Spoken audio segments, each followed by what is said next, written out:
Ready to roll here from Uncasville, Connecticut. And the tip won and controlled by the Hokies. It's Virginia Tech basketball.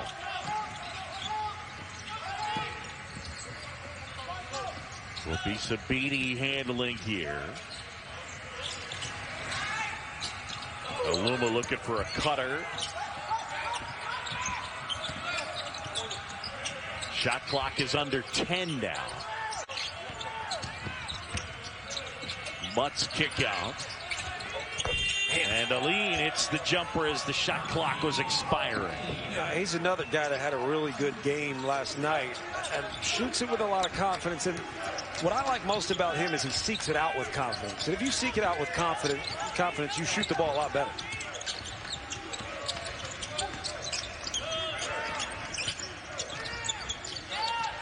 Caleb Murphy handling here. Murphy with 15 points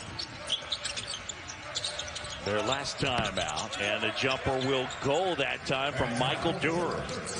It's almost gotten to the point, the way the game's being played, that if you're a 5 and don't shoot the 3, you're actually an issue on the floor. You allow 5 guys to cover 4, and you're not an efficient offense. South Florida coming off a loss to URI 84-68 yesterday. Virginia Tech with that good win. We've had the number 3 team, Villanova, go down, and we've had the number 4 team of the country, Virginia, lose as well. And that one up and in for Michael Durr.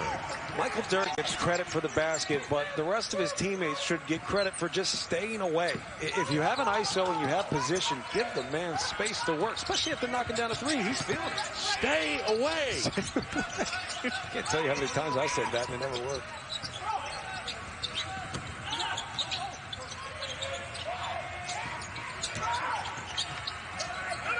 Beatty give off left side, and Mutz missed everything. Well, Mike Young, his second year as Virginia Tech head coach, 16-16 last year, went 7-13 in the ACC, but they're off to a good start this season.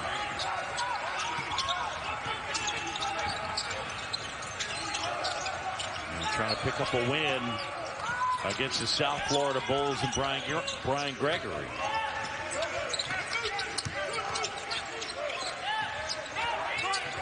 Shot clock under 10. Collins lost the handle and gets it taken away. Hokies the other way. Aline in and out. Durr pulls it down.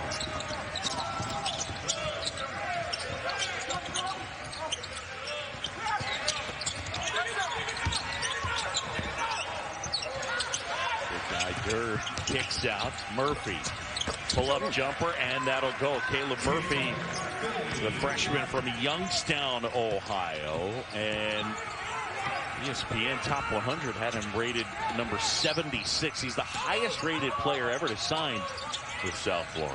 He's got a little sizzle to his game, right? He's got a little swagger, a little bounce. He can shake people. He can elevate over the top. He's got to be a good defender early. If he can be a good defender early in the season, I think it's going to be easier for him to make plays on the offensive end because you gain a lot of confidence in him. Not a lot of backspin on this jumper, but he's just got a good fluid feel for the game at a young age.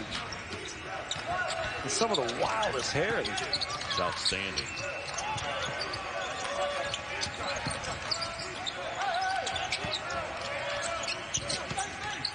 Collins here with a shot clock under 10. Brown give off to Murphy, and a foul inside.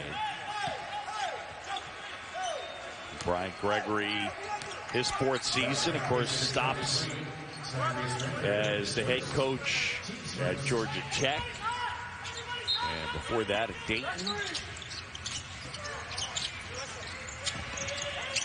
The guy who learned at Mania Tom Izzo.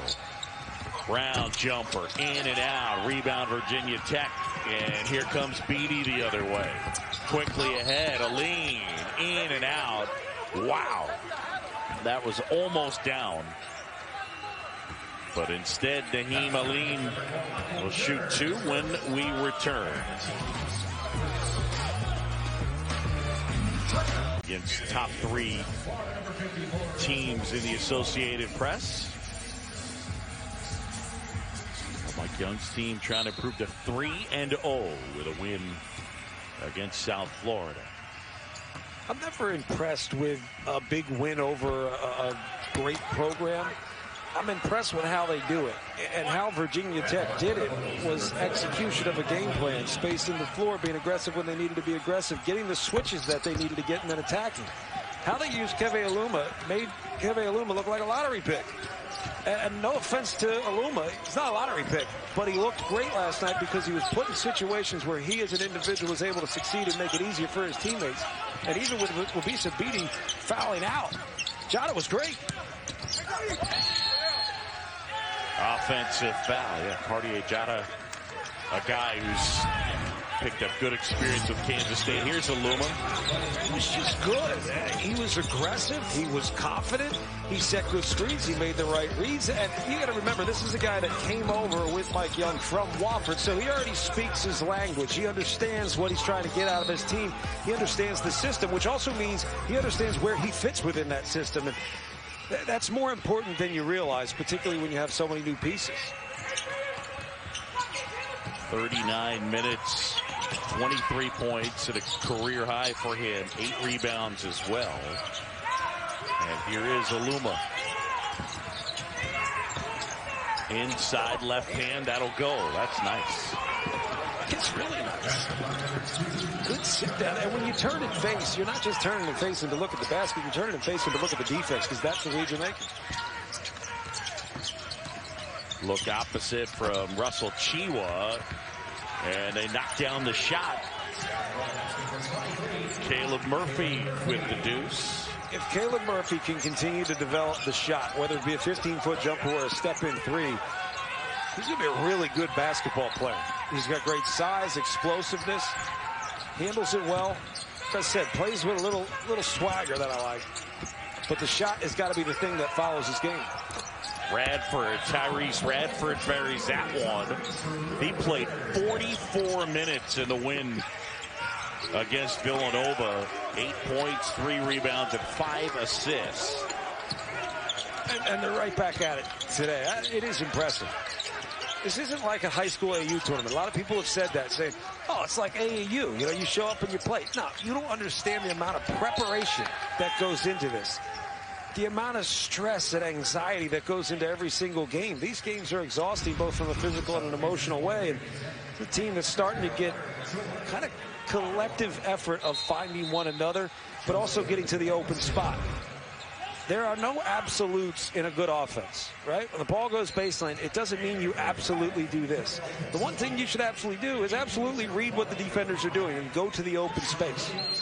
I absolutely agree with you. But there are no absolutes. But how are you holding up mentally, physically, emotionally so far today? I'm still strong, but we'll see. Yep. The question is not me. It's now you're in game 2 with me, so we'll check back in on that later in the second half.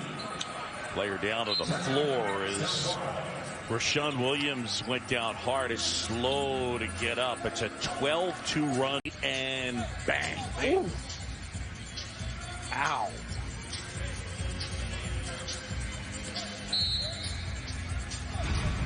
I mean, that's one of those, he just collided with Cartier-Jada. He got sandwiched. That was... Well, he's got to be careful in terms of possibility of concussion in a spot like that. Loose ball, that one out of bounds, but it'll stay with the Bulls.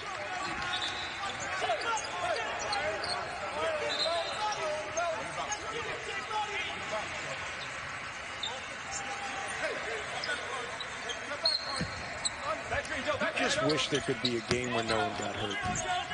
It's one of the tougher things to watch, especially as a former player. You remember what that feels like, not just the amount of work it takes to get back, but all the work that you put into a season that you lose. So it's tough to see guys go out.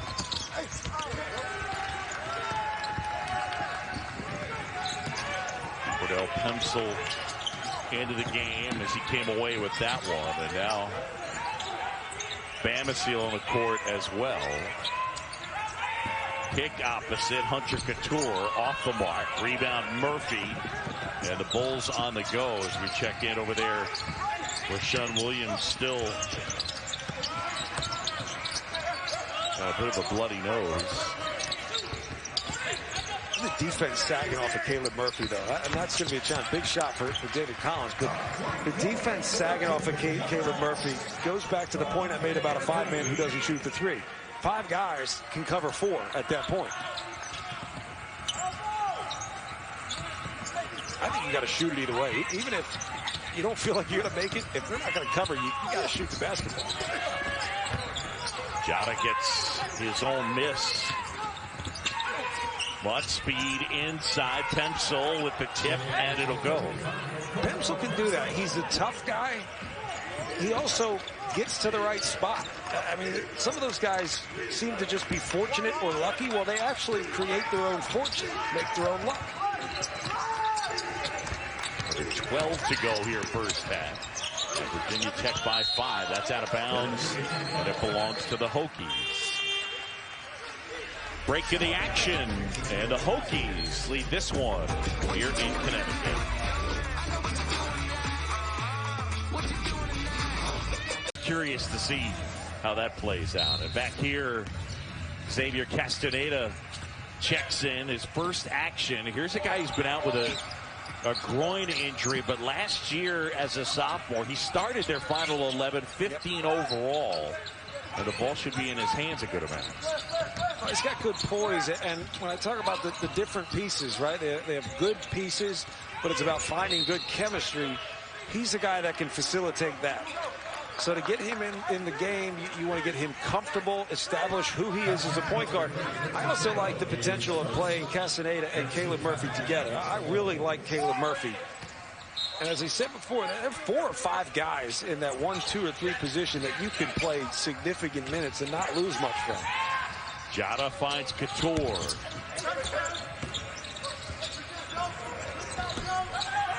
A couple of shots at it. Pemsl. Rebound back out, and Jada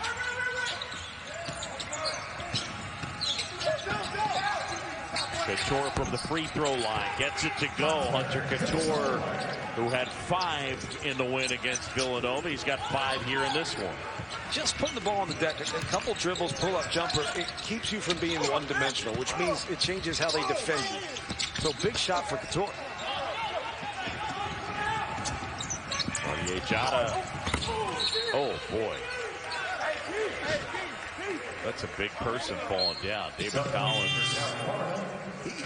He is a big dude, right? He's just they list him at 6'4", 220. Yeah. He basically looks, by the way, like all the dudes that Jay Wright has in his starting lineup. Jay Wright's team. It's so humbling.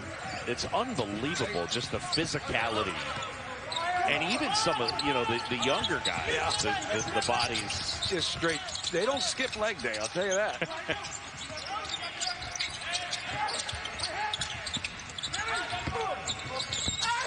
You're inside, high arcing shot, and gets that to go. I don't know if that was intended. I'm not sure that it was. Look, the shot was intended, but the high arcing part, not so much. Yeah, I was going to make like a Bison Dele reference. Yes, there. Well done. Thank you. Be here all day. I like it. I mean, yeah. Right shoulder, left hook, and tap the ball forward. Whatever it is, it still counts as 2. 18-13, 10:09 to go. Terry Weimer telling the fellas, settle down.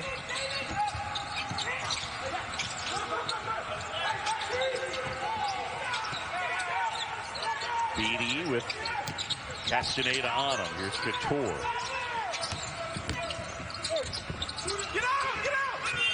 Aluma. And a rebound pulled down by Castaneda.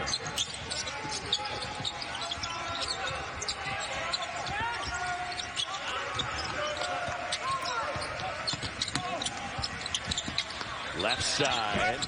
And Yetna. So the three-pointer right there.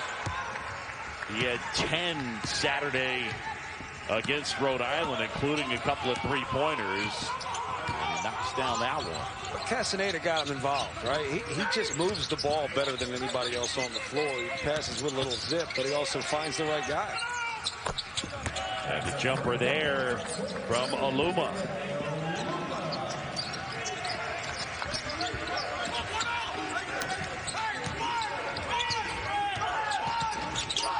Brown gives off Collins, looking to turn the corner, kick back Brown.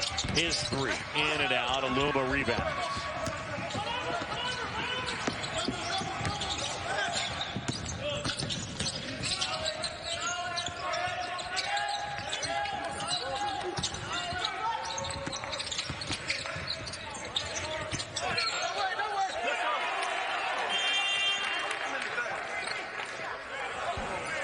Talking about getting your point guard back. Well, getting your point guard back helps when you're developing that chemistry, that cohesion, that feel for playing for new players. And when you have a guy that can get everybody involved, it makes it that much easier. And Castaneda is a guy who zips the ball around, throws crisp passes, puts it in the shooting pocket, and you tend to shoot a higher percentage when you do. And then here's the lineup I talked about. Caleb Murphy and Castaneda on the floor. You got two creators, two guys to make others better. And when you're trying to build that chemistry, find a little rhythm, find the right lineup. I like having playmakers on the floor together. Murphy gives off Castaneda.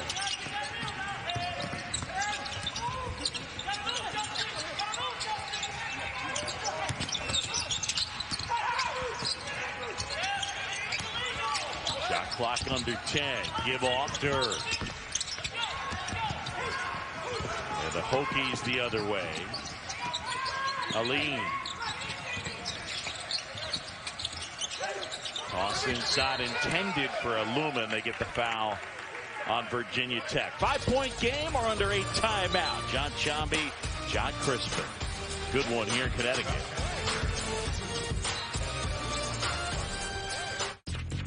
Field last game and tonight.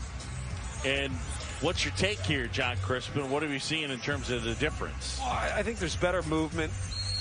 They understand that you have to move the basketball, but you also have to move your bodies to be able to move the basketball well.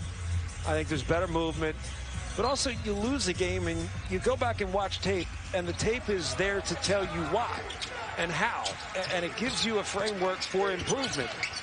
You don't want to lose games, but you can grow a lot from them. Exposes vulnerabilities. Look, vulnerability was exposed for Virginia, losing to San Francisco.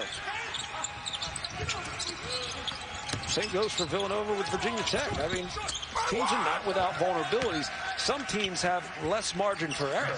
And I think that's where South Florida is. They don't have the margin for error because they haven't played together a ton. They got a lot of young pieces, a lot of good individual pieces, but got to bring them together.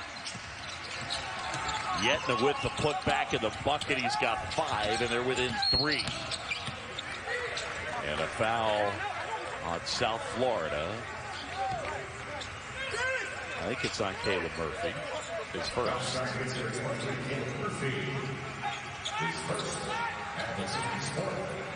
He found number 4. Does every loss expose something, or do sometimes you just play bad and you just take the L? No, look, if you play badly, then yeah, it exposes something. Whether it's a lack of poise, lack of execution, inability to make the big shot. The only time that it really comes down to, look, we just lost the game, is when someone just beats you. When you play well, but you get beaten. That's okay. And no coach is really okay with losing, but like when I was at Penn State and we got beaten by the national champion in Michigan State, we didn't walk away going, we blew this, this, and this. We said, look, we played pretty well, but we just got beaten by the best team in America. Like, yeah, we're mad we lost, but there's things you can gain from that, even confidence being able to play with one of the elite teams. Castaneda now knocks that down. And anybody that comes out and says, I expect to win every game, I just shake my head. Like, sure you do. No, you don't. Every coach, whether they want to admit it or not, looks at the schedule, and you kind of look at, you go, hey, how can we play this? How, you know, I kind of, it's probably a loss here. I don't want to pencil that in, but you play that game. Although if you sit in film session with coaches, you know, as you do as a player, you walk away from film going, gosh, if we play the game right, the other team never gets a shot up, let alone scores. Right. And that's not how it's played. That's not the reality. Lane violation, Castaneda. I like the way you're talking about coaches looking, I mean, in real life settings, looking at the schedule. It makes me think of Mike of the Mad Dog going through like a giant schedule. Loss. That's a win, dog. It's so true, though. Nobody wants to admit it, but you do to an extent. Feed inside, pencil, jumper. Like that. Like the roll, the hard roll, stop at the block, turn and give your teammate an outlet. And he happens to turn to that right shoulder with a left-handed shot. Look nice. Murphy kick out Collins, and now the feed inside.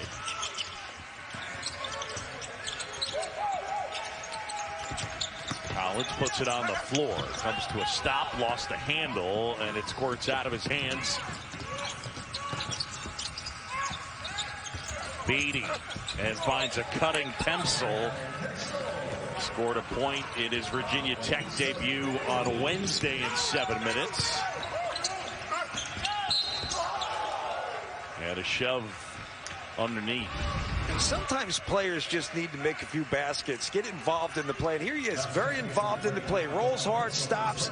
Little ball fake got David Collins off of him, and he makes the jump shot. And then pencil, good read, and finish. That was almost really good defense by South Florida in transition, though. They got back, stopped the basketball. Well, Sabini didn't have anything in transition, but they didn't communicate for the rest of the play. They almost stopped talking, and then Cordell Pemsl walks into a layup. And those are the things as a coach, if you're Brian Gregory, you watch and go, guys, we did everything almost right. And we got to do it right for 30 seconds to get the stop.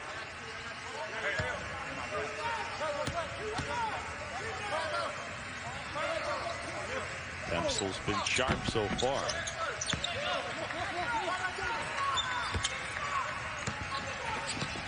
The fact that it took me as long to get that.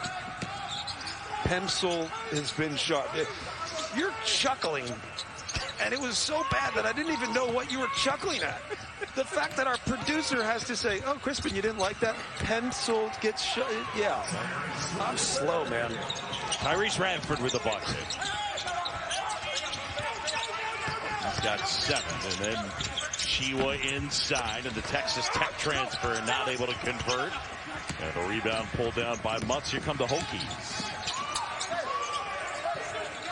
It's probably due to the fact that I'm not a good listener. What'd you say? Left side jumper, 3 wouldn't go from Justin Mutz. Collins the other way. Right now, sloppy pace. Get something good. If you're Virginia Tech, get something good. If not for your sake, for ours.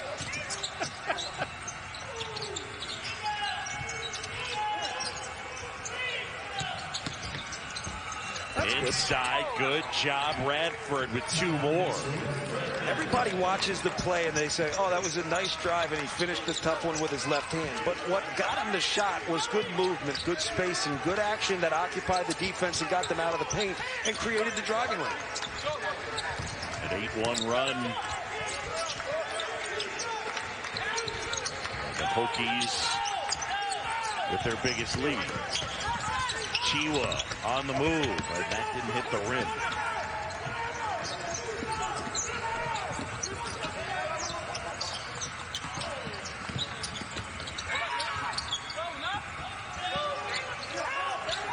Toss inside, Pemsl puts it in. If there's anything lacking defensively for South Florida, it is the communication. You're not just communicating to say that this is what he's doing. You're communicating to make all 5 aware of what's happening. And you got to be listening. ESPN. Emotionally going strong in hour 10 here. Oh, whatever. You persevere. Like, we haven't made in this game. Like, we can never lose. We get to talk about something that we really can't play that well anymore. This is great. Got some scoring in the studio, too, between them. Not a lot of sharing. What do you mean? Like, distribution, I mean. Okay. Collins went down. He does look like a Villanova player. Yeah. And Brian Gregory pleading his case to Mike Kitts Jr. 31-21 our score. Closing in on the 3.5-minute mark. John Shambi, John Crispin from the Mohegan Sun, Bumbleville in Uncasville, Connecticut.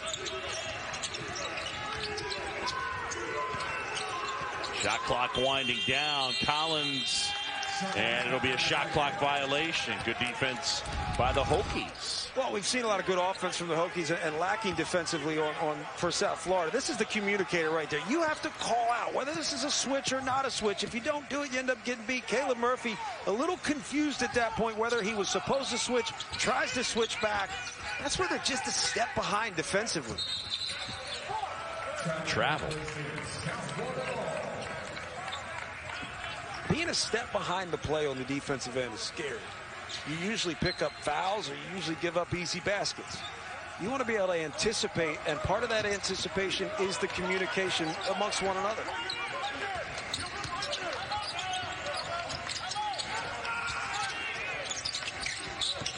Collins goes to work here, gets into the paint, contact, offensive foul. And Pemsel, good work on the defensive end. Pemsel did this a lot at Iowa. He was one of the tougher guys. Iowa was one of those teams, man, that was close. Iowa was one of those teams that got criticized for not being tough. But they had two dudes, when they were on the floor together, they were a tougher team, and that was Connor McCaffrey, coach's son, and Cordell Pemsel. They had a little edge to them. They had a little fight in them. Luka Garza has that too, but in a different way, in a physical way. Cordell Pemsel throws it away that time. Fourth turnover on Virginia Tech. They lead it by 10. The Bulls with 7 turnovers so far in this one. Castaneda back in the game, and they looked better offensively when he was in. Not that he's scoring a ton or anything at all. He's just moving the basketball. And sometimes the ball mover on the floor is your key asset. Just move a ball. Someone who can pass the ball to the right side of the floor or swing the ball and start to set things up. Get a little flow going on the offensive end. Foul line jumper, short. And the rebound of the air ball from Chaplin. Shot clock did not reset. It's at 5. Does Castaneda see it? Got to get it off here. Chaplin, jumper. And that's a shot clock violation. All right, so folks, a reminder, 7 Eastern on ESPN and the ESPN app. On Tuesday, we'll have the exclusive reveal, college football playoff top 25 rankings. Reese and the fellas will break it down top to bottom, coach's reaction, as well as a live interview with the committee chair, Gary Barnard, who's the University of Iowa AD. And again, that's coming up Tuesday, 7 Eastern on ESPN. Under 2 to go here, Virginia Tech by 10 with the ball. Inside, Mutz couldn't hit, contested. Murphy, kick up ahead. Chaplin couldn't finish, but sailing in is Yetna, and able to put it home. And Yetna's that guy, as he gets healthier and healthier, he's dangerous in that league. He's physical, he can shoot it, he's moving much better than he was coming off the injury. He played 11 minutes in the opener. I think he played 30 plus. And they get a travel on Castaneda. And good work there by Tyrese Radford to get in his way and cause that turnover. That's a tough one. And this is where, if I'm the offensive player, I hate this call. If I'm the defender, it's great. Does he have room to go anywhere? He gets 2 feet down. It's a smart play. It's funny how I tend to dislike the smart plays, like stepping in front and taking a charge. Jota gets inside and puts it home with the right hand.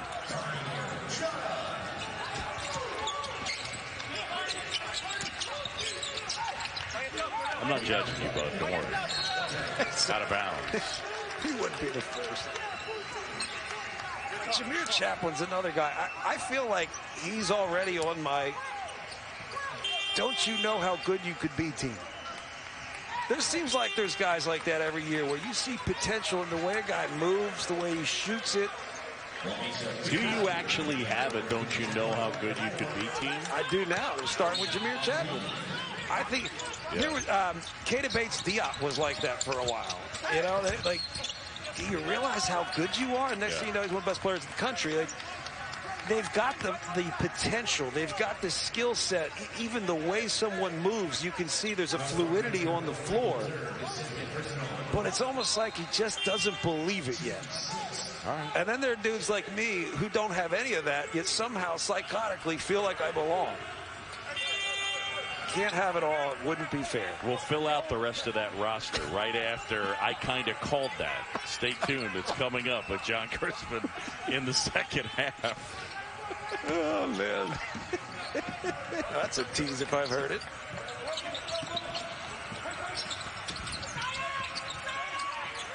Beatty gives off. Aline inside. Flips it up. That was halfway down. Out of bounds.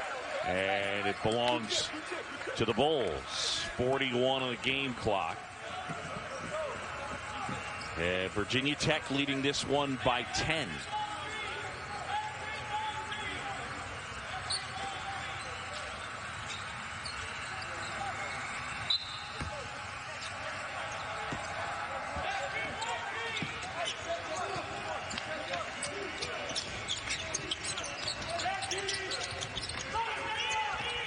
Castaneda now here tonight. Xavier Castaneda making his season debut. Finds Yetna, foul the floor. Cordell Pemsel picks up his second. Been a good half for Cordell. 8 points. I think he could play a bigger role, Cordell Pemsel. And when you think about Keve Aluma, how well he played, if those two together can continue to make good decisions on the offensive end, be physical, defensively, rebound well, could be interchangeable in so many ways. Great defense. Offensive foul. Good work by Pemsel, so they'll go the other way. Not only did he slide his feet, get his chest in front, take the charge, he actually got his hand on the ball. Look at the footwork. He still took it from him. Good for the big fella. That's not who was able to space and play ISO basketball. That's a great challenge. It's hard to do that as a defense because it goes against all of your principles to not help, right? To allow somebody to force a tough shot. Today you see more of a collective effort on the defensive end, and offensively you just see confidence. They're not taking bad shots. They're moving the basketball and getting a better one. So it's building upon the things that you need to progress through to become the team that you need to be this year in the ACC. Aluma way downtown, and he got it. Keve Aluma. And the lead balloons to 13, largest of the night for Virginia Tech, 36-23. Freely, and that's when they're at their best. Defensively, they've been good. Cordell Pemsel, sharp as a pencil. Wow. Have I told you how much I've enjoyed working with you so far? You do really that. have. You do that after you lay out into crickets. And I'm left here, hanging on, just waiting for someone to fake laugh. Somebody save me! Tracked down there by Tyrese Radford. 13-point advantage for the Hokies. We'll get to our stats momentarily. Wabisa Beatty gives off. And Aluma looking for somebody.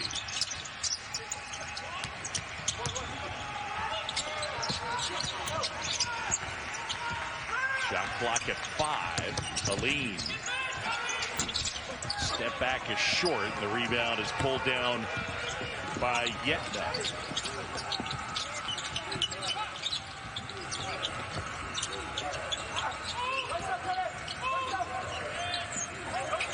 If South Florida is going to get in sync offensively, where do the points come from? I think first, you've got to space a little bit more, and I think Yetna's the guy. If you can play through him as a ball reversal guy around the top of the key, he has the ability to knock down shots. And when you have to cover that, it extends the defense to the point where you have a potential high-low.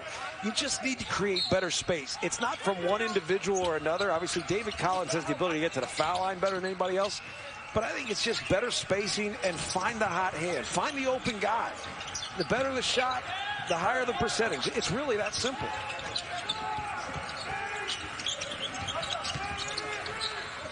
Brown jumper.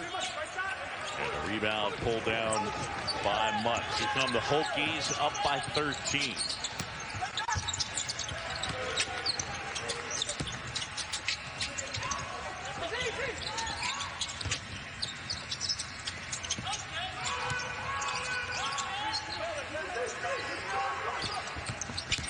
Radford gets inside, and the foul. Tyrese Radford will go to the line. Did a good job slicing in and avoiding the full-on contact with Justin Brown, and Radford's got 11. There are a lot of people at home, and they're watching this. They're going, oh, yeah, nice play. You have no idea how athletic that is.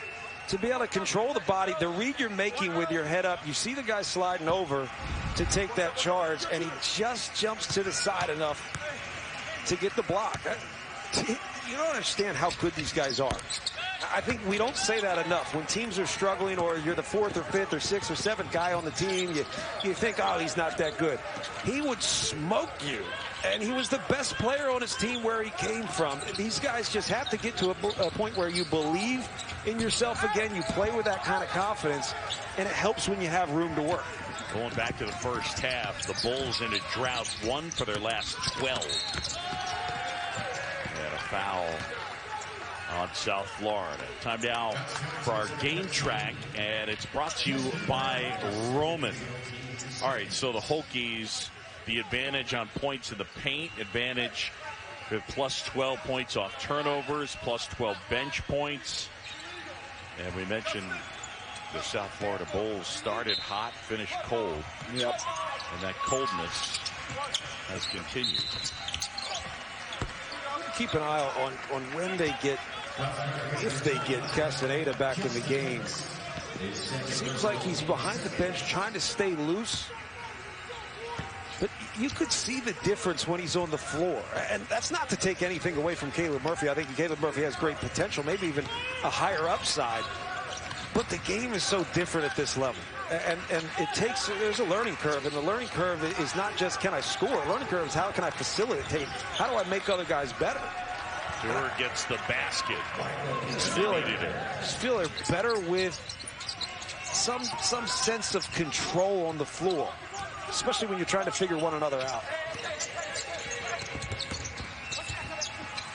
Step in by Collins and knock it away from Aluma. Here's Murphy up ahead. And that wouldn't go, but an offensive rebound. Brown and 1. It'll go to the line. Justin Brown. When you're a guy like Murphy, you can get the ball, push out, run. He's strong with the basketball. He's a great ball handler. And he elevates. Now, when he elevates, he takes 2 defenders with him, and that's what opens up the offensive rebounding opportunities.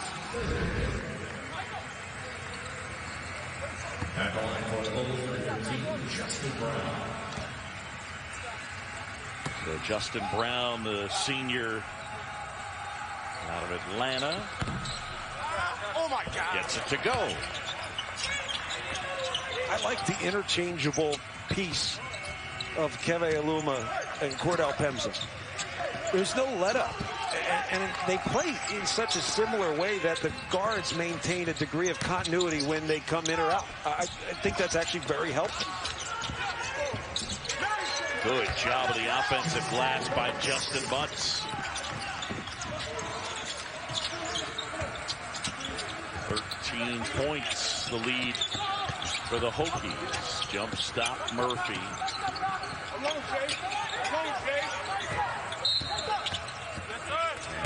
Yetna with Mutz on him. Picks up his third. The other thing I have to point out about Pemsl and Aluma, both of them are good communicators. And look, there are talkers and then there are communicators. Guards are often the talkers. They just talk. Is that right, John? Yeah, it is. I'm not saying I'm guilty of that. I mean, I made a living doing it, or I'm making a living doing it. But when you're the backside guy, when you're the one, you know, obviously defending the screen or in a ball screen situation, the fact that you're the best communicator on the floor makes your team a better defense. And the fact that both Aluma and Cordell Pemsl are good communicators, I think over time they're going to become a better defensive team. Lean gets into the paint quickly, puts it up, won't go, rebound pulled down by Durer, and here comes Murphy. Out of bounds, it'll stay with South Florida. Just got to find some rhythm. Brian Gregory's team on the offensive end. The pieces have the ability to make a play for themselves, but you don't find rhythm until you make plays for one another. That's where drive and kick basketball is so desirable. They're all rhythm shots. And multiple players get involved in that action to the point where you're a more confident offense as a whole. And Yetna gets called with that foul. And Alexis Yetna's picked up 2. You also look at guys like Caleb Murphy and you say, all right, what can I live with? I know what he can give me. How can I get him to grow up faster? But also in that process, what am I willing to live with in terms of mistakes? And the answer is aggressive mistakes. I want you to make aggressive mistakes. You have the ability to get downhill and blow by anybody and elevate over anybody. I want to see it more often. There's a lot you'll learn in that process.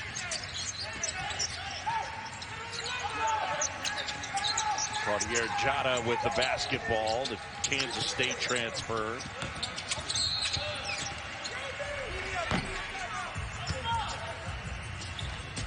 Break of the action. Virginia Tech on top here. It's an 11-point game. ESPN's exclusive presentation. What's in your wallet? Welcome back. Boog Sciambi, John Crispin, Xavier Castaneda back in. 8 minutes, a couple of points as he makes his season debut here tonight. Need to update the headshot. I mean, it looked like we had the wrong guy. It's just the haircut. And most guys throughout this process, like, I don't know about you, growing out a beard or anything, most guys have grown hair, not cut it. Yeah, well, I can't really address the beard thing, but Couture, left hand, and that goes. That's a big play for Couture.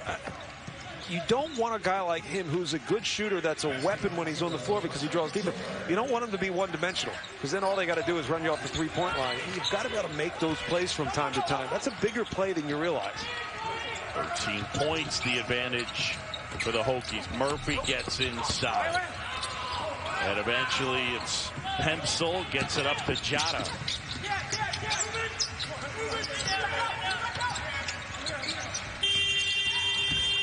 And the horn's going off. Did they ever get the shot clock going? Yeah, the shot clock did not reset. I don't know, but is that like a Mr. Universe ad there for officials? Lee Castle. He could play for Villanova, I think. Lee's in shape, there's no question. Thanks, Captain Obvious. He's in shape. Lee's in shape. Thank you. And now they've reset the shot clock. Lee Castle still in shape. And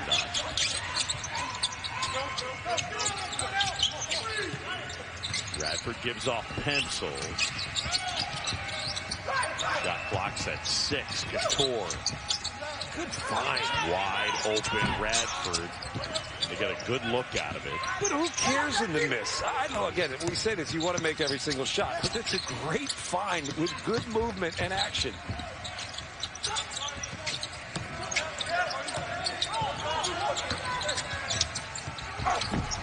And a good job right there as Radford was able to get it to go. Murphy back the other way. Couldn't convert, but he's fouled. And they get Pemsl on that foul. The worst thing about that offensive possession is what they did after the ball went in the basket. They didn't get back. They didn't stop the basketball. But offensively, all good things for Virginia Tech. You get a great look, you miss it, you actually get an offensive rebound. Now, a lot of times you get an offensive rebound when you get a great look, because when you get a great look, the defense is scrambling. And when I say they're scrambling, they're chasing the basketball, and you often have two guys running at the ball, out of position to rebound, no real box out, comes off, and you get the offensive rebound.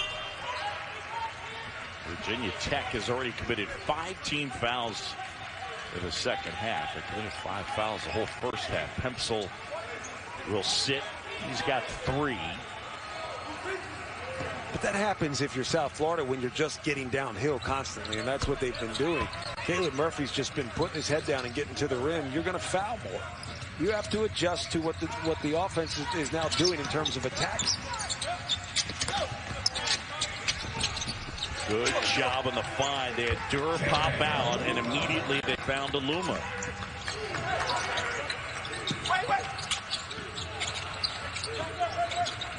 Castaneda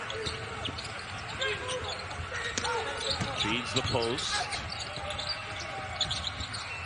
Murphy. Missed that by a lot. Tour. Up ahead, Jada with the bucket. 17 points, that's the biggest lead of the game. The Hokies in control, 13 and a half to go here, second half. There's a lot of eyeballs on this Virginia Tech team. Brown, smooth stroke. It's not just beating Villanova, it's how they did it. You know, it was being able to defend in tough situations. And the fact that you beat Villanova in overtime says a lot. You think of the poise and polish and leadership of a team like Villanova with Colin Gillespie.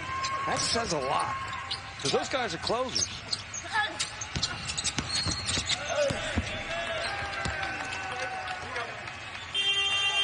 Shot wouldn't go for David Gusan. All right. Tuesday night on ESPN and the ESPN app, the 10th annual State Farm Champions Classic. It's number 13 Michigan State, number 9 Duke. That's from Cameron Indoor Stadium at 7:30, and then it's Kansas and Kentucky, number 6 and number 10 from Indianapolis.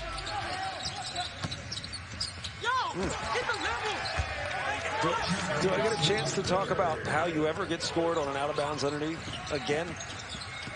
I think every single game, I said, there's just, these are set plays that you go over. Just force the ball out top.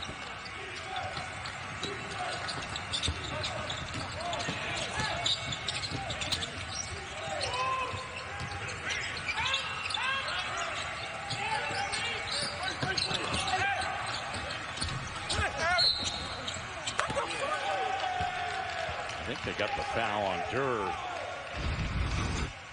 I mean, yeah, they did. Broken record from our dueling DJ table here. Out of bounds underneath. You should never give up a basket. Your defense should be set. You should never allow a catch that puts you in a vulnerable situation. That's at least how I see it. I haven't coached.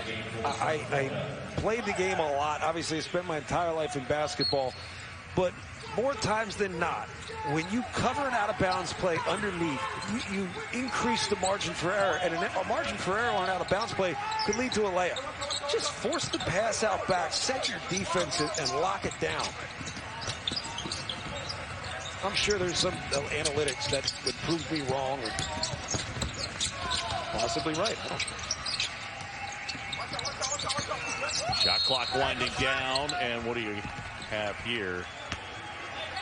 Gary Weimer has a foul on South Florida. All Hokies here. This year, February of 2019, beat Duke, and then beat number 2 Virginia in 2018. So the Hokies, no stranger to pulling off a big-time upset. And, I mean, look, Mike Young in his time at Wofford. Yeah. Turn that program into a giant killer. No doubt. And they did it in a special way where they did it by winning with perceivably less talent, right? They spaced the floor. They moved it well. They played with confidence and swagger. The interesting thing is I think it's a testament to Villanova to say that you didn't just beat the #3 team in the country, because we could throw all those silly rankings out the window. We know very little right now about the entire country. There's so many variables that we really can't take into account when you're thinking about who's the best. But you beat a great program with experience and leadership and a great coach in Jay Wright. You beat the kind of the culture of college basketball, the class of college basketball. That says a lot about where you're at if you're Mike Young and Virginia Tech this year. Castaneda, step back, gets the jumper. Nice shot. That's just a little taste, right? What he can bring, a lot of space on the right side. He's able to create an opportunity for himself. But again, his best strength right now, somewhat limited with the groin injury, is probably going to be as a ball mover, as a creator for others. One from way downtown. And Bamisiel very off the mark that time. She was good. Give off there and able to find Rashawn Williams. And nice to see Williams back after he went noggin to noggin in the first half. And Williams is an energy guy, too. He feels like, it seems like he just doesn't stop moving. I like those guys. They're the intangible guys. Jada absorbs a contact. Counter.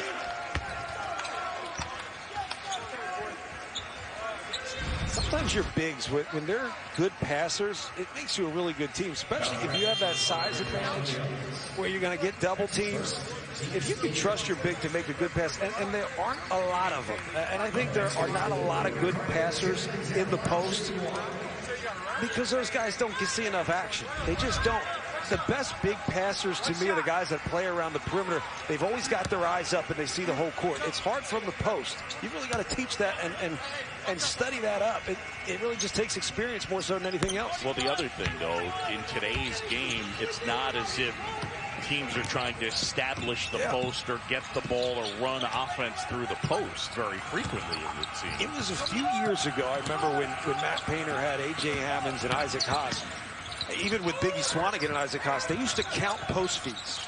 And I always found that to be so interesting. While everybody else is trying to play from the three-point line in, they were counting the amount of times they fed the post. And that's a thing of the past, even at Purdue.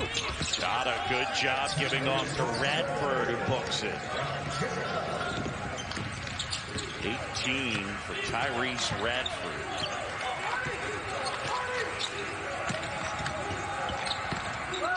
Under 10 to go in this one. It is all Hokies. Fine. Out of bounds and off the hands of Russell Chira, the Texas Tech transfer.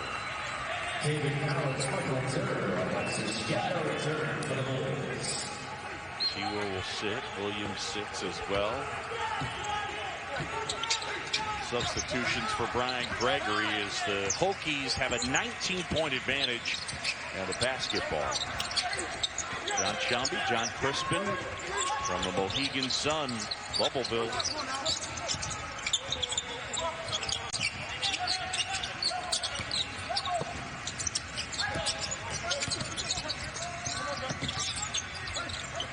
Jada from deep. That off the mark. And a rebound pulled down by David Collins. Collins on the go, gets into the paint. And then the give off out of bounds. Which way? It'll stay with South Florida.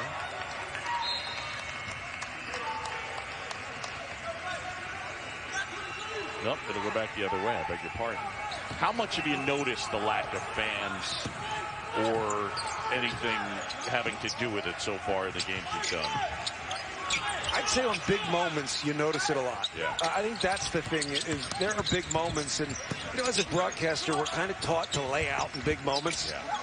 When we lay out in the big moment, it seems like nothing happened. It's very strange in that sense, and you wonder for players, when you hit a big shot, like, it's got to be your boys, and they've got to be there to really pick you up and celebrate the big play you made. So that's what I pay a more attention to now. When a guy hits the deck, who's running over there excited to pick him up?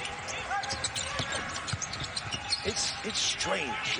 It is. And I don't know how it is for a player. I think a lot of these guys do remember, like I remember, what it was like March 12th when you got that news. And that feeling of there's no college basketball. I do think we have to have that perspective to be happy to be playing and to bring everything we've got in the games that we get to play. I think the hard thing throughout this season will be finding consistency when you do lose a game. And I mean, you know, COVID protocol, game drops off. When you lose a couple players, how do you maintain consistency, cohesion on the offensive end, the chemistry we talk about with so many new pieces, particularly when you think about all the transfers in college basketball. So we got borderline, air quotes, free agency in college basketball. The amount of the prep we do to figure out how a guy might fit in this group based on what he did in this other group, at some point there's going to be an algorithm of some sort, but it is hard to figure out what happens if that guy goes down for a couple games. How does that affect the team? There's going to be so many things to follow that are complete unknowns, and John is one of them. I think it's going to be a little while before they come up with a perfect algorithm for how the transfers fit with specific programs. Look, it's out there. Yeah. Kevin Pauga's working on it right now. Yeah. It just sounds exhausting thinking about it. Mm-hmm.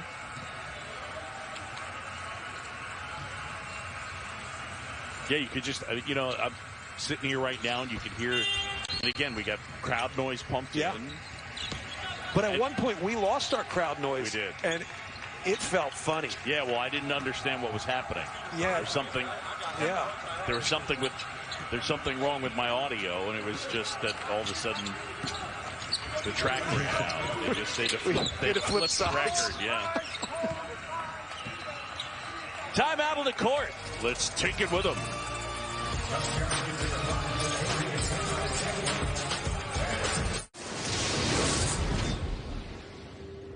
Who are you? There should be a question mark under that last bullet. It runs through December 5th. Yeah, right. You know, like.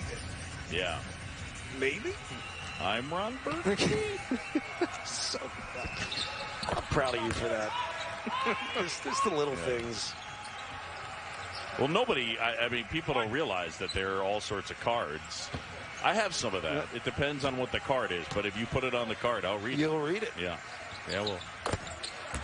Stay classy, San Diego. Watch that one. Yep.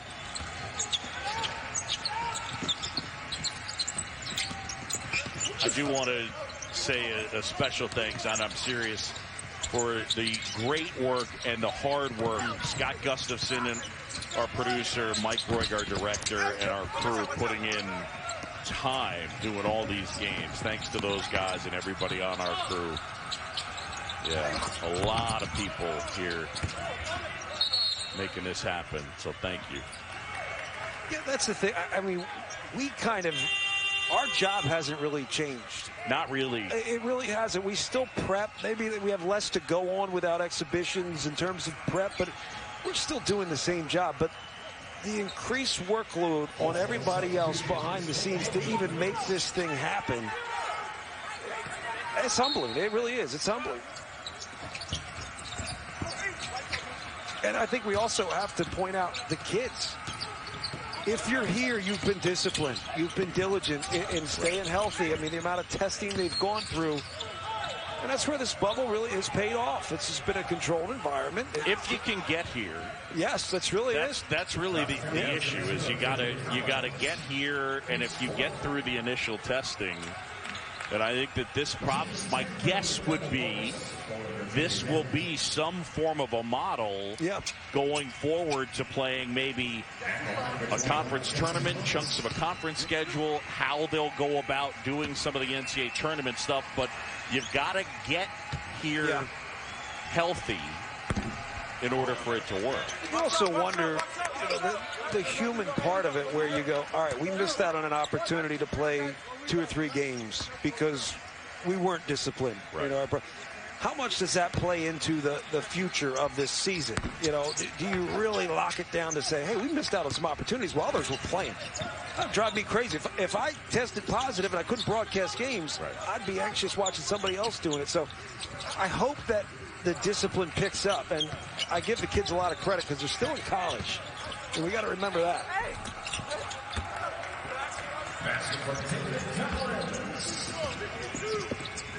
David Collins getting that bucket. Will be Sabiti. They give off to Keve Aluma. And back to Beatty now. And a foul inside. Monday Night Football. Seahawks and the Eagles. Eagles. 8 Eastern, 5 Pacific on ESPN. Seahawks are 7-3, and the Eagles desperate. That's what the card says.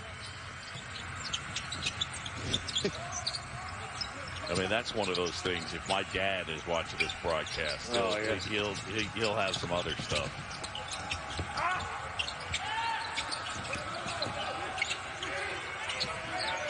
Shot clock under 10. David Collins going to work. Collins at the basket and got it blocked there. Well done by Radford. That was a really well-timed block. That was close. Close to goaltending. I thought David Collins made a great move, but an even better block. And the block is not just done at the rim. It's when you time your jump. So watch Radford time the jump. That's a good move. Get to the basket. Times it. He almost late jumps it. Sometimes I make up words. I was just going to say, is that an official term? It is now. Yeah, it is. Late jump.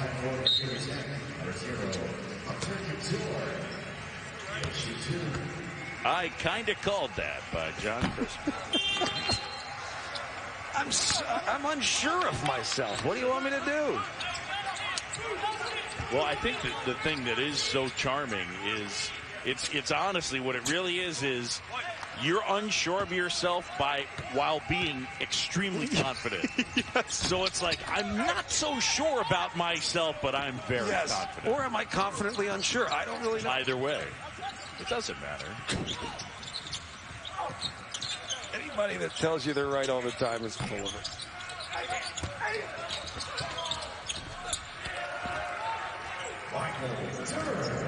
Michael Durr with the hoop.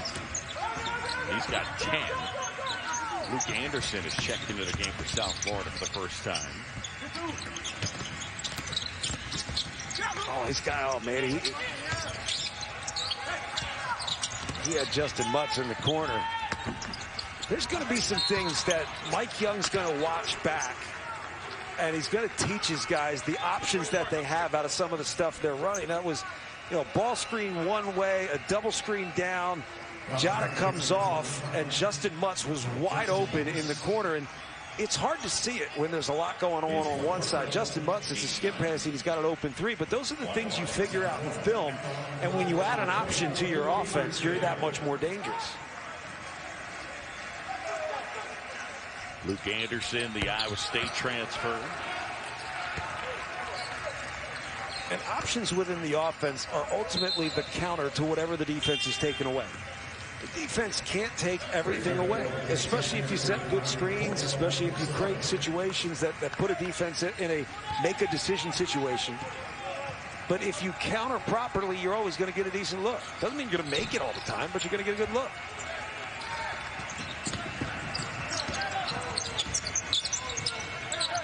That is what's most remarkable about the NBA, is just their feel, their instincts, their reads. We get enamored with the big highlights and plays, but what makes LeBron James great is his feel for the game, his understanding of how to facilitate, how to manipulate a basketball game in so many ways. You rarely have it at this level. Some do, but they're usually inferior talent-wise, so they're making up for the lack of talent by really having a great feel for the game. Collins tried to get it to Anderson, and they get the bump on the floor.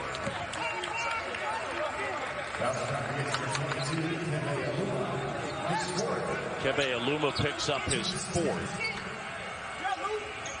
And Aluma in this one with 10 points to go along with those 4 fouls. Collins at the line. I think the other thing when I contemplate the NBA that makes those guys special, you're right, in terms of feel for the game, I think that the consistent ability to make contested shots is pretty incredible. And to do it in a manner where I don't know that we always realize, they make it look so easy that I think sometimes we forget how good they are at making shots. There was a few years back, I remember just watching some games with friends, and they're saying, oh, no one in the NBA can shoot. And I'm like, you guys have no idea how good these guys are. And just because they're missing open shots doesn't mean they can't shoot. They're almost better contested because they've been such great players for so long that they never get an open look.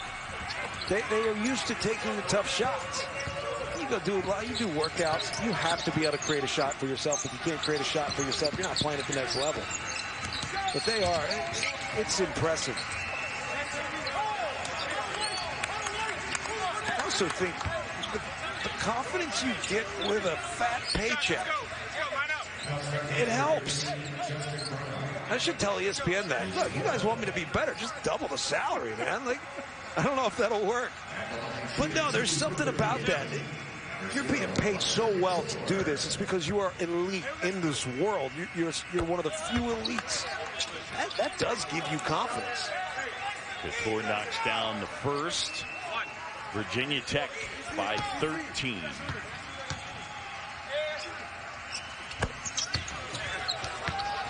Mike Young's team coming off the monster win against Villanova yesterday. Did it in overtime. Here in Bubbleville, 2 top 5 teams have gotten knocked off. Murphy can't hit. Rebound ripped down by Tyrese Radford. The Hokies into the front court. Under 4 to go. Up by 14. Collins almost able to step in and take it away.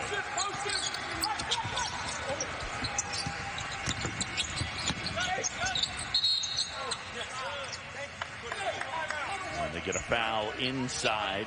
Now the big guy, Michael Durham.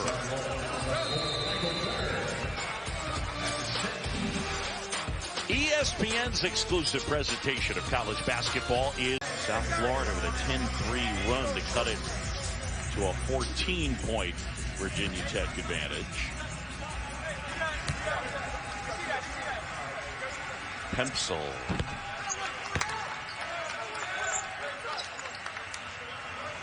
Cordell with 9 points. I don't remember Ferris being sick 9 times. Because he wasn't sick. He was skipping school. The level of movie references in this broadcast it's Collins jumper, and that's a little strong.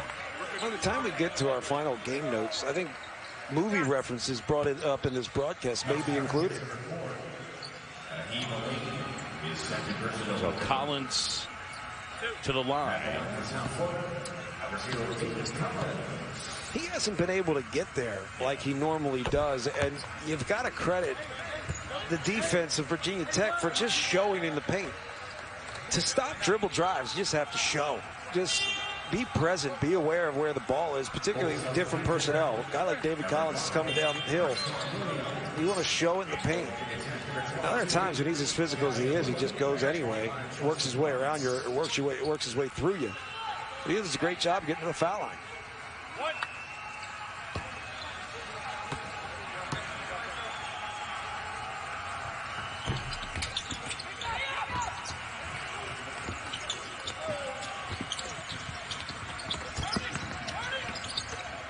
Some pressure here.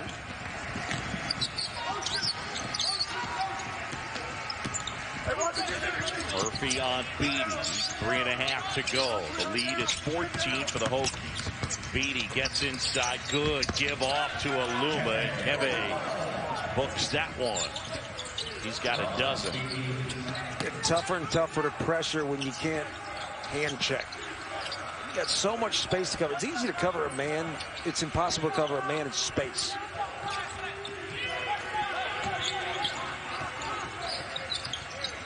Anderson a three. Got it.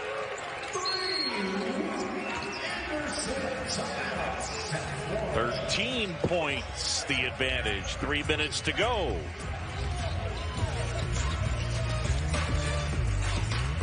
From Indianapolis, number 6, Kansas, and number 10, Kentucky. Kentucky losing earlier today to Richmond.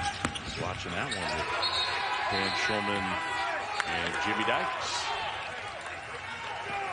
Young teams losing early shouldn't mess with your hopes for your team. If you're a Kentucky fan, Cal kind of came out in his press conference and said that. He said, like, look, we've got to go through some things to figure a lot out.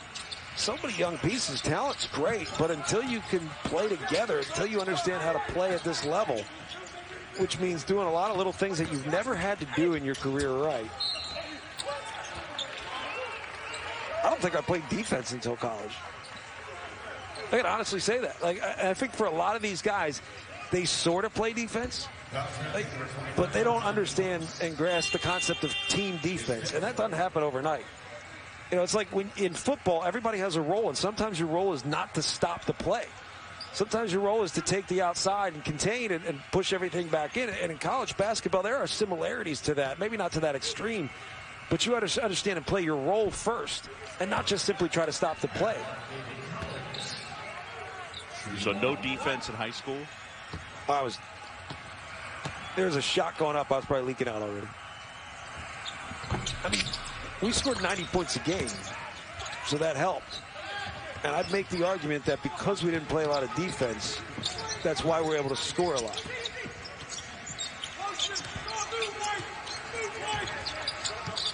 There's an argument to that because there are teams out there, college and even professional, where pushing tempo also means you've got to give certain things up on the defensive end. Right there, Naheem Aline knocks down a big three, and it's back up to 16. What about playing defense against your brother? It was one-on-one. The only problem with playing with my brother was eventually he'd beat me at times, but in a one-on-one situation, I usually had the advantage because I was a 2, and we would play a 2-dribble rule. He was a point guard. If we played unlimited dribbles, he'd smoke me. The problem with playing Joe was if I won the last game, we were never leaving. He just wouldn't leave until he won. You didn't have any of that in you. You know, it's funny, like, to a degree, I did, but he argued better than I did. So at some point, you just got to go home. You know, and really, I think I'm just being patronizing.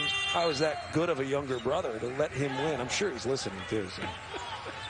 He's my quality control. He'll text me 20 times during a game to correct all my mistakes. Your life quality control. Yeah, oh yeah. Not just broadcast, just life quality control. Definitely knows better. Joe Chris. Yeah. Like, if you want to fix COVID, talk to my brother. If you want to fix your college basketball team, talk. Yeah. I get it. He is good, though. He does, you know, everybody has the thing is, we all have different perspectives on the game based on our entire walk. And, you know, coaches have a certain perspective. Players who played overseas have a different perspective than NBA guys. And I think they all have value. Wow. Radford, body control and 1. And Tyrese will go to the line. He's had himself quite a game. 20 points now.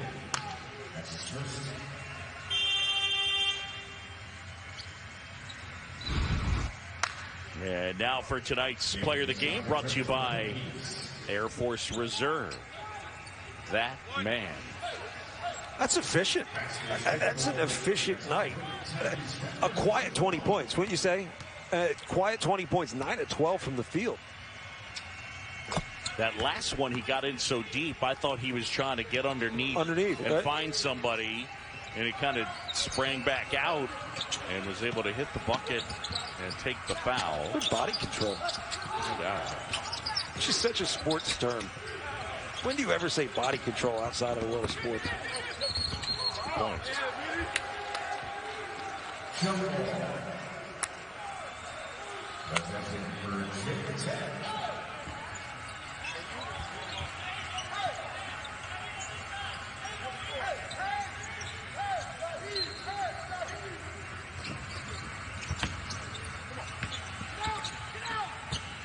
frustrating one for Ryan Gregory's team.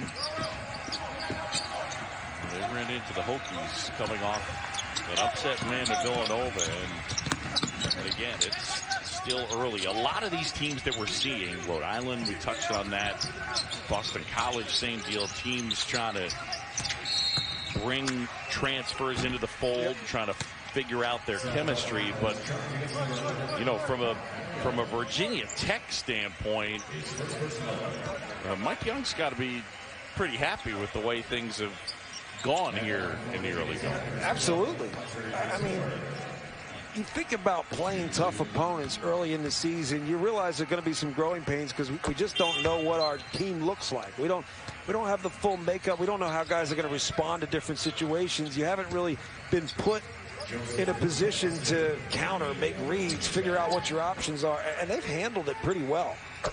I think teams that have had early adjustments, and I'm not saying overhaul, like big overhaul-like adjustments at halftime, just the little adjustments here and there that actually make you a little bit better, that increase your odds at getting a high percentage shot. I've seen that from Virginia Tech. They've gotten better and better as the halves have gone on, let alone the games. Got to make adjustments. Game 2 felt like it was getting a little cool in here. I put my sweatshirt on. We did. Murphy inside and 1. He's going to be a good player. It's pretty clear. Murphy was a big recruit for South Florida, a kid from Youngstown, Ohio. ESPN top 100 guy, number 76. And he's going to give him some scoring right away. They just need to play. I'm saying, watching this South Florida team, when you see the pieces, there's potential within the individuals, but together they just don't have that cohesiveness yet. And chemistry's big. You don't realize that chemistry is not just what you see on the floor playing together. Chemistry is also what happens in the locker room, how guys get along, who the leader is, who the alpha is, who wants to be the alpha. There's a lot of little things going on that it just takes time to figure out. And I agree with you. I think Caleb Murphy's going to be a terrific basketball player. I think he's going to be better when he's on the floor with Castaneda, where he can go a little bit more and facilitate a little less.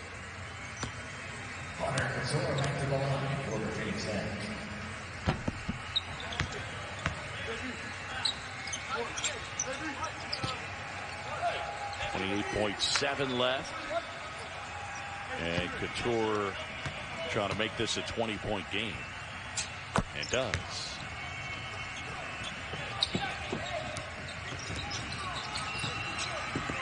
Well, Virginia Tech. The Hokies putting their stamp on this one. Murphy, turnaround, won't go. Rebound, put back, and a foul. Williams will go to the line. The coaches are never happy. I think we've generally grown to expect that and accept that. Yes. Never really happy, but if you're Mike Young, I think you should feel very pleased. Right? Might not be fully happy as if everything went perfectly, but you're pleased, right? I'm pleased that we came here. Semantics, right? Mike, how are you? I'm not happy. I'm pleased. But I'm pleased.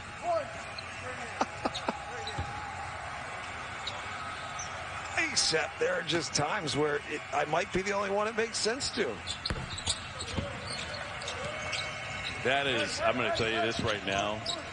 That is a layup. If at any point during this college basketball season you text me, how are you? I'm firing back. Not happy, but I'm pleased. I'm pleased.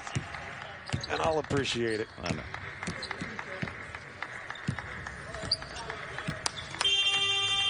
The crowd has been quiet. They quieted quickly. Yeah, they did. 18 points the difference in this one as Virginia Tech picks up the win.